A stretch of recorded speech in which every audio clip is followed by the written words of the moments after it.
So long before the Nintendo Switch came out, or the Steam Deck, or any of the other handhelds we have out today, if you were a gamer on the go, you had one option: the Nintendo Game Boy. Released in April of 1989, it retailed for $90, which is about $230 in today's money. And if your family couldn't afford that, which many families couldn't, you had one other option.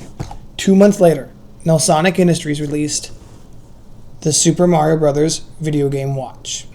It was a fully licensed, watered-down version of the Super Mario Bros. Video game, always on your wrist, always on the go.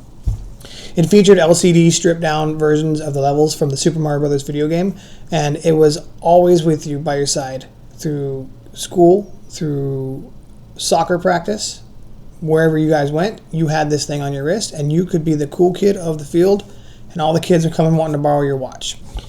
Today, it's highly sought after by collectors. It's not a very expensive piece. It will cost you a couple $100 in most cases. I stole this one on Whatnot, and unfortunately mine doesn't work. I'm pretty sure, because of how clean of a condition it's in, no scratches, anything, not even any damage to the wristband, a little bit of scratching on the back of the casing. I'm pretty sure it's going to be just a battery. So let's take bets. Let's see if I can get this battery changed out and get this thing running, and we'll see what happens.